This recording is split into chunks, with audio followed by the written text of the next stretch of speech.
Hi, I'm Danielle Poli, head of the Product Specialist Group at Oaktree, and I'm delighted to be joined by my colleagues, David Rosenberg, Assistant Portfolio Manager of our Global Credit Strategy, and Wayne Dahl, our Investment Risk Officer. Today we'll be discussing key investment themes in the third quarter and their impact on credit markets. Gentlemen, thanks for joining me today. Let's jump right in with the U.S. economy. Economic data in the third quarter was volatile, and there were many surprises along the way. What were some of the key trends that you saw emerge? Yeah, I think one of the key things is really the reduction of stimulus. There was a very big stimulus package pushed in the first quarter. There were a lot of really high expectations for where that would push growth and consumption. And I think some of those maybe were a little bit lofty earlier in the year, and the third quarter kind of proved that we're normalizing a little quicker than maybe some of the experts anticipated earlier in the year. Yeah, and it's an important point. I mean, you think about it, this is a consumer-driven economy. And what we had for the past couple quarters was, as prices were going up, the government was effectively giving everybody the money they needed to pay the higher prices. That's now coming to an end. And so people are going to have to work their way through this. It's going to be a little more challenging. Mm-hmm. Yeah, we know that consumers are slowing down their consumption. But as you highlighted, it's still okay. We're still in a growing economy, moving in the right direction. So, how does that end up balancing? I think there's a little uncertainty there. Well, there's a lot of difference in the way people are spending money. I know you talk about this all the time, whether we're buying services or durable goods, and how sustainable that really is. Yeah, no doubt. I mean, 2020, when everyone was pushed into their houses and held captive almost, spending on goods went up. People renovated kitchens that they now cooked in for the first time. People built gazebos in their backyards, replaced their couches that they were sitting on more.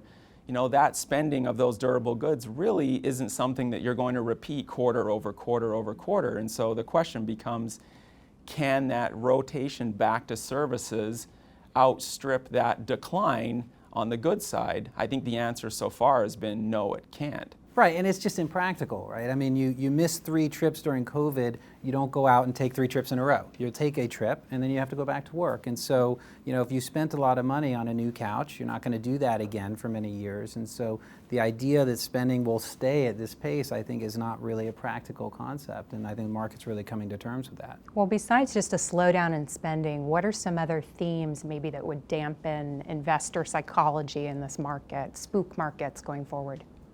I think there's no doubt that inflation is one of those things that's key on investors' minds or on everybody's minds. There was an anticipation that inflation would be high at some point this year, but would just really start to fade towards the end of the year as you had some of the effects of 2020 wear off. That hasn't happened as quickly as people have anticipated, and how long that will last or what the potential reaction should be to that is something that I think the market and investors are still grappling with. Is the Fed going to make a move too soon to try and fight that inflation? What are the impacts of that? Are interest rates going to go higher?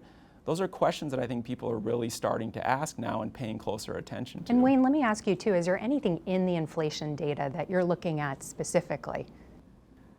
I think one of the problems with the inflation data is that if you look at the last 12 months, only 3 of those months actually had abnormally high inflation. 3 months averaged about 0.9% per month, and the other 9 months averaged 0.1% per month. So, does that make a trend? I'm not sure. We also have a labor market that still has millions of workers that are out of work that have so far gotten along because the government has, supplemented their income. We know that wore off in September.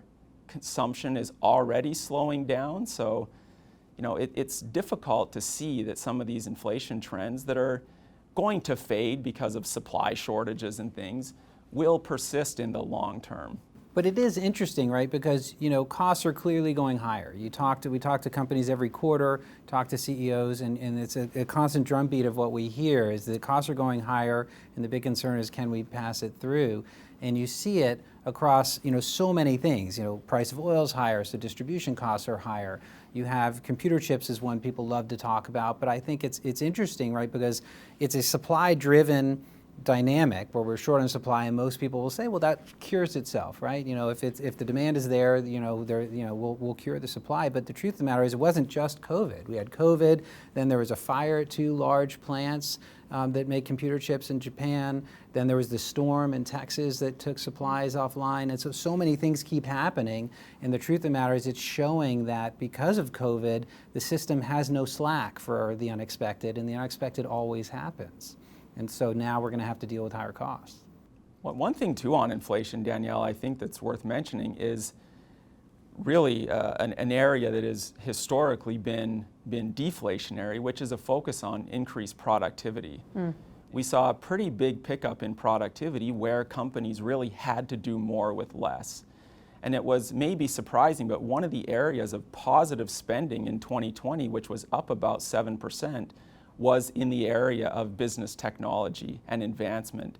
So when you factor in a higher level of productivity, either your wage growth has to go up significantly to offset that, or inflation will eventually come down.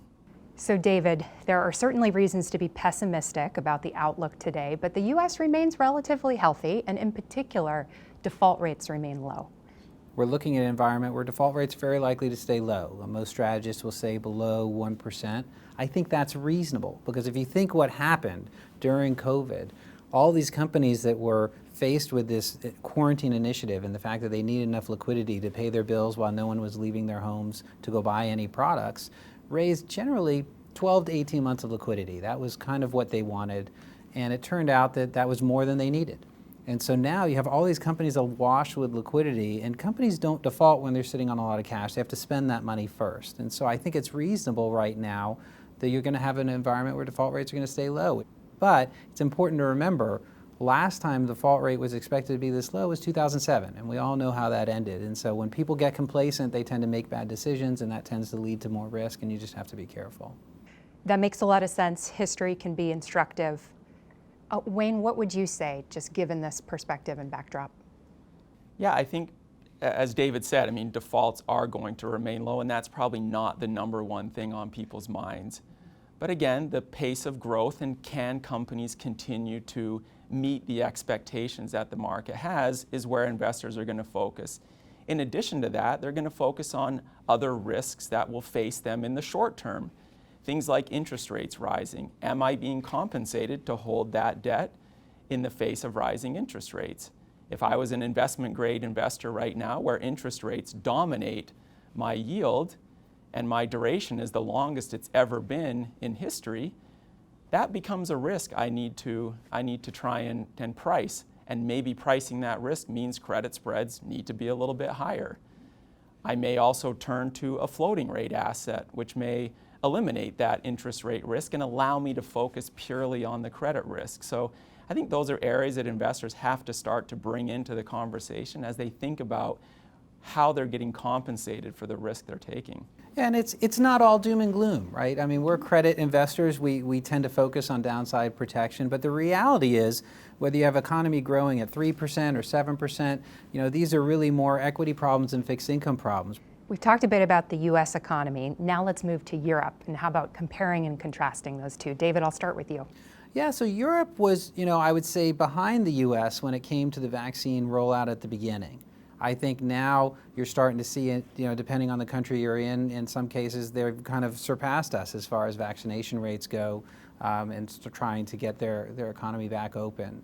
And so the other thing that I think is really important when you compare the U.S. and Europe is this concept of inflation and duration. But when people talk about duration, they're typically talking about rates rising in the U.S. You don't hear a lot of conversation yet about rates rising in Europe, and so I think that segregates the markets when you think about your opportunity set. And Wayne, as we're looking at both of those markets, what do you see to be the biggest risks? We've certainly seen inflation pressures pick up in Europe.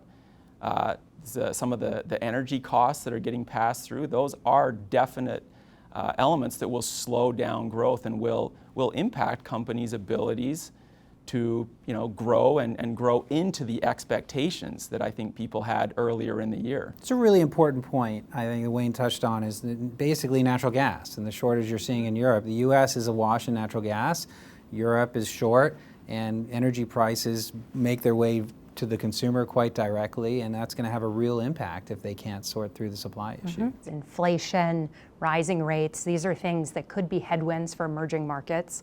I want to Absolutely. talk a little bit about emerging market debt and get both of your views. Well, you can't talk about emerging markets these days without talking about China Evergrande, and so I would say that when you look at China, China consumes roughly 40 to 60% of every globally traded commodity there is. And so if their largest property developer is likely now going to be constrained in their ability to grow and borrow, people are going to be hesitant to give them more money, I think, as they're trying to figure out how to get the money they gave them back. You're going to see demand for commodities come down. We're already starting to see that. You're seeing some weakness in iron ore. I expect you'll see that in copper, you'll see that in steel. But those commodities that are globally traded are going to start to impact the profits and the profitability, if you will, of all emerging markets. Continuing on emerging markets, Wayne, what would you like to add? Well, I think it's worth mentioning that emerging markets are in a bit of an interesting situation right now. In some cases, their vaccination rates have been slower, and they also face a little bit more of a fiscal crisis. We've talked a lot about developed markets and why has the US and Europe, even China, been able to recover so quickly. They've been able to print debt and provide stimulus to their economies. The emerging markets don't have that same benefit. They're also trying to kind of balance that fiscal support at a time when inflation rates are going higher, and they have had to raise interest rates.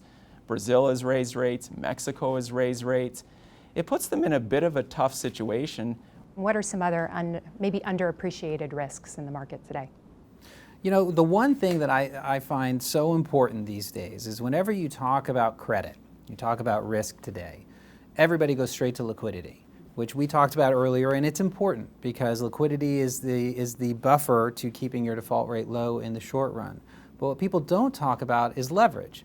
And the reality is people got their liquidity by borrowing it.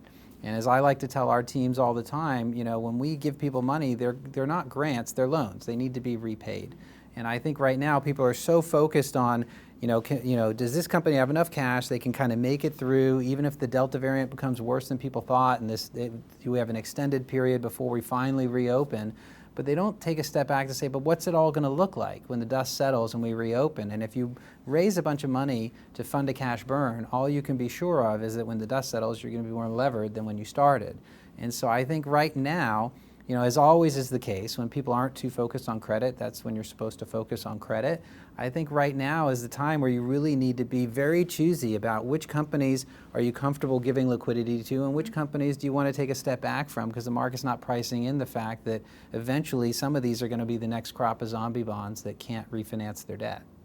At the same time, Danielle, I think, the risks of overvaluation is certainly very apparent in many markets. You hear equity strategists all the time talk about, the price earnings ratio too high or the CAPE multiple too high, relative to history. It's no different in any fixed income market, but I think the one thing for investors to focus on now is this ability to generate income. That's very powerful in a market like this where you can have some volatility and you can see some price movement and you can see some spread movement or interest rate movement. Being able to collect that income over time is a really powerful component for a portfolio. And I think it's so important today. When you think about fixed income, and the beauty of fixed income is you know what you're going to earn. The yield is what you're going to earn. And the key is really protecting that yield. But today, where there's so much uncertainty of, when's the economy going to reopen? What's the right valuation multiple for this company down the road? We don't have to really be too concerned about that. We have to be concerned on, can this company generate enough free cash flow to pay the income that we're expecting to earn from it? And I think risks, too, in a market like this kind of shift away somewhat from pure credit risk. It's very easy to look at the high yield market and say, well, that's a riskier market because those companies have higher leverage, they've borrowed more, it's reflected in their coupons. But in some ways, the greater risk might actually lie in the investment grade market right now. We've talked about duration being long. Should interest rates move a little bit higher from here, that market, and we've seen it this year, where the performance is slightly negative to flat versus high yield, which is positive. If that trend continues, maybe those elements become the bigger risks than worrying about defaults and credit risk. We've had a very robust discussion today, and I'd like to ask both of you now for your takeaways. Wayne, I'll start with you. Sure. I think we're in an environment where it's very easy to focus on some of the negatives that are out there. We've talked about them, the slowing growth, the inflation, our interest rates going to rise, consumer confidence seems low, the list goes on. But at the end of the day, we're in an environment where our policymakers, both on the fiscal side and the monetary side, have been very supportive. David's mentioned many times about the fundamental health of some of these companies, that it really is a time where you can still find relative value, still make investments, still earn a good income. Well said, and I agree. David? Yeah, I would add, when you're in a period like today, where people start to get complacent, default rates are low, central banks are accommodative, I think that's when it's most vitally important to be really focused on credit and making sure you're picking sound companies. And if you can do that, I agree with Wayne. I think you can earn a very reasonable yield today. Well, thank you, David and Wayne. I really enjoyed our discussion today, and I hope everyone else did watching. Thank you so much for joining us, and we'll see you again soon.